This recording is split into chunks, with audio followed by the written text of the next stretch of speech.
agradecemos ao professor Haroldo Ramos pela exposição e convidamos para sentar à mesa. Abrindo agora, nesse momento, nós temos aqui 10 minutos para perguntas, caso haja alguma pergunta a um dos palestrantes, ou a doutora Carla ou ao professor. Bom, então, passamos... Fernando, por favor. Eu pedi auxílio ao professor Fernando para estar deslocando com o microfone. Sim, professor. Professor Porto. Professor Porto, eu sou professor de Educação Física, sou profissional de Educação Física, sou advogado atuante, represento Mato Grosso do Sul. Atualmente sou conselheiro e presidente da Comissão de Ética. Na verdade, eu não sei se seria uma pergunta, doutora Carla, né? Mas seria uma preocupação, primeiro, com a forma que a senhora emitiu uma opinião. Não sei se era opinião, informação. Ficou claro para todos nós, e para mim, né, que realmente essa questão do direito, né, desse atleta, né, ele reclamar, sob o ponto de vista judicial, né, em função da perda, né, dessa divulgação, isso aí não há dúvida, né? Eu até também, né, eu compreendo que alguma ação, seja, né, o dano moral, material, enfim, tá? O sigilo também, tudo isso eu compreendi muito bem e eu acho que nós temos que realmente reconhecer essa possibilidade.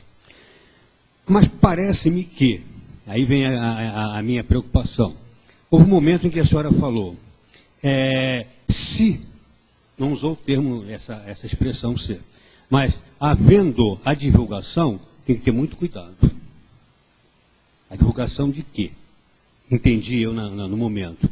A divulgação da suspeita, a divulgação de que ele passou por um exame e que possivelmente poderá ou não, né, ter havido doping, coisa parecida. Então, com isso, eu lhe pergunto, a senhora reconhece a possibilidade de que seja divulgado o fato? Essa é uma pergunta, o fato, né? Por que eu faço essa pergunta? Porque é muito complicado, né? A imprensa, na minha avaliação, ela realmente não condena, ela não diz que aconteceu, ela diz que essa pessoa está passando por uma situação. Agora, infelizmente, a nossa cultura é punir, é reconhecer, né, e condenar sumariamente. Então, eu lhe pergunto, como administrar essa contradição, talvez até um paradoxo, quando a imprensa tem a liberdade, sim, de dar notícia de que algo está acontecendo. Agora, o que a imprensa não pode fazer é passar para a sociedade, né, a presunção, maldosa ou não, coisa parecida, levando a sociedade a condenar. Mas eu me preocupo em nós violarmos, né, impedirmos o direito de imprensa. Eu me preocupo, tá, em que o fato não seja dado conhecimento, mas também me preocupo com essa condenação. Como que a senhora faz esse comentário a respeito dessa minha preocupação, que pode ser até uma coisa improcedente? De forma alguma improcedente, professor Porto. De forma alguma improcedente, certamente que com as minhas ideias e as discussões que a gente teve aqui, não se tem por ideia impedir a liberdade de imprensa. Nós sabemos que é importante também o papel da imprensa, porque a transparência ela também ajuda no controle. Mas creio que a maneira como vem sendo feitas essas divulgações, a divulgação em geral, ela não tem sido cuidadosa e respeitosa. A liberdade de imprensa, como um direito constitucional, ela tem que ser resguardada, assim como os outros direitos, como a vida, a intimidade, a vida privada. Tem que haver uma proporcionalidade disso. O que eu ainda acredito é que noticiar que está sendo feita uma investigação pode sim ser feito, aliás, deveria ser feito com todas as investigações, que os atletas são submetidos a exames em competição e fora de competição, em diversas oportunidades. Mas o que nós temos é a divulgação de fatos específicos, com realmente nem sempre muito isentas as notícias, divulgando a substância encontrada, que muitas vezes foi encontrada em quantidade irrisível ou com uso distinto. A gente teve há pouco tempo um caso do goleiro do Cruzeiro, não sei se a maior parte de vocês acompanhou, que ele usava uma substância que estava na lista, mas com um mecanismo de veiculação lícito, que era via colírio. Uma administração oral dela não poderia ser feita, mas por colírio era possível. A notícia inicial foi tão irresponsável que ela simplesmente divulgava que o atleta foi flagrado com a substância. Então, creio que se não se impedir esse tipo de notícia mais detalhada, entre aspas, né, porque são detalhes escolhidos no primeiro momento, que pelo menos deveriam ser mais cuidadosos. Agora, certamente, impedir a liberdade de imprensa seria uma pretensão que eu nunca teria.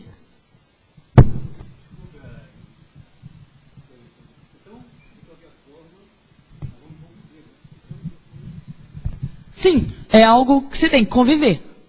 Mas talvez com um controle maior, especialmente das entidades esportivas, para que elas não deixem vazar essas informações antes do momento oportuno. Porque o Código Mundial Antidopagem ele preconiza justamente isso. As informações só devem ter acesso às informações antes da confirmação das suspeitas e das investigações iniciais, aqueles que efetivamente necessitam e têm interesse no contato direto com essas informações.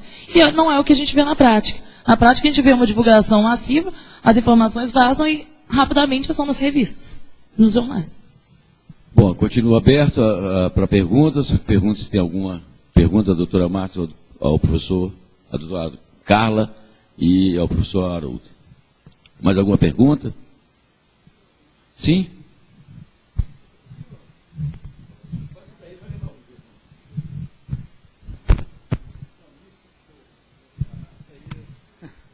Boa tarde, parabéns aos dois palestrantes. Eu sou o professor William, conselheiro do CREF 14. A questão, a gente sabe que o doping é uma coisa muito nova, né? Foi falado, foi afirmado, é de conhecimento de todos. Eu acredito que a questão do desenvolvimento do doping é maior do que a ciência em poder identificar. E nós sabemos do preço disso. Pensando do lado do clube, do lado do atleta, do próprio professor mesmo, existe uma perspectiva de uma defensoria pública nesse sentido? Porque tem atleta, nós sabemos, de esporte, que estão até nas Olimpíadas, que passam por dificuldades. Lá em Goiás, por exemplo, tem atletas paralímpicos, que às vezes não tem nem o que comer, está tendo agora, porque conseguiu medalha, lá a gente acaba ajudando, né? Então, quer dizer, existe essa preocupação dentro dessa proposta, dentro desse estudo, desse tiro, já que a dificuldade é muito grande. E já aproveitando e direcionando, esse modelo venezuelano existe um conselho na Venezuela, a nível de profissionais de educação física, e se teve algum parâmetro, ou se foi apenas uma questão do presidente Chaves direcionando essas ações, que eu parabenizo da forma que foi tratada a educação física, o esporte, da forma que foi colocada por ele em alto bom tom.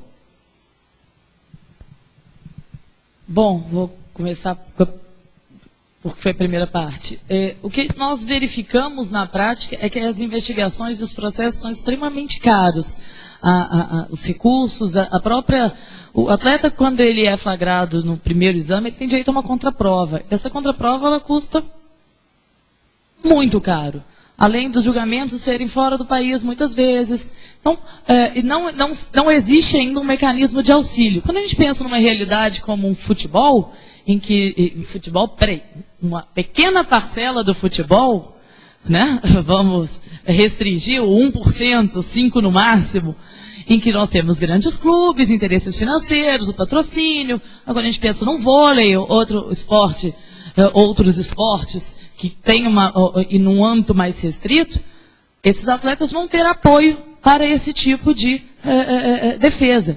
Mas na prática, a maior parte dos atletas, eles acabam sendo até condenados por falta de defesa, porque eles têm que abrir mão da contraprova pelo simples fato de que eles não têm como arcar com a contraprova, porque ela é extremamente cara, e o atleta tem direito desde que ele arque com os custos. Então, realmente, acho que uma ótima intervenção, é necessário sim desenvolver um mecanismo de facilitar que essa defesa, né, essa ampla defesa. Na nossa Constituição nós não temos a previsão da ampla defesa, né? Para que o atleta tenha defesa efetiva. O que nós vemos hoje é que alguns advogados que atuam na área conduzem algumas defesas graciosamente. Mas mesmo assim é muito difícil de se fazer porque é muito caro. Bien, bueno, muchas gracias por el planteamiento. Efectivamente, el campo de la educación física con la aprobación de esta nueva ley abre expectativas increíbles para la profesión. La organización que le dio al Estado actualmente, la educación física, la actividad física y el deporte, con la incorporación del profesional de la educación física, pierde las expectativas.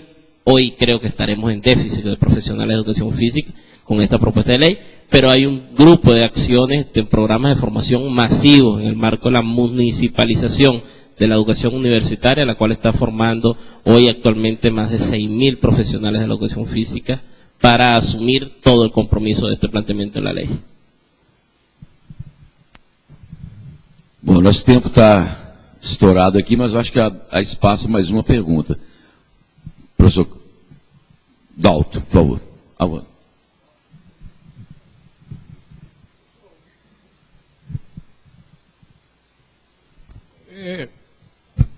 Atrevimento. Qualquer ato na área de saúde, que é o caso próprio, tanto o investigado quanto a autoridade, todas essas ações são sigilosas. Perfeito? Por favor, depois me confirme. Em C, processando, esse processo é sigiloso. Em C, sentenciado, dentro do processo de consentimento, o termo de consentimento que é profissional, só com a aquiescência das partes que podem ser divulgado a sentença. Qual que é o infrator na divulgação desta sentença? E qual a punição pecuniária e moral prevista?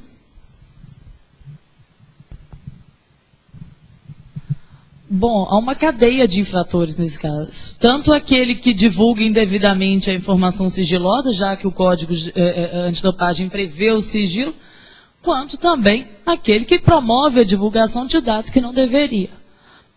Fixação de penalidade, não existe tipificação penal, não existe invasão de privacidade como tipo penal no direito brasileiro, mas a implicação civil, e eu tenho mais conforto em falar da implicação civil, ela é clara no sentido de promoção de indenização por danos morais.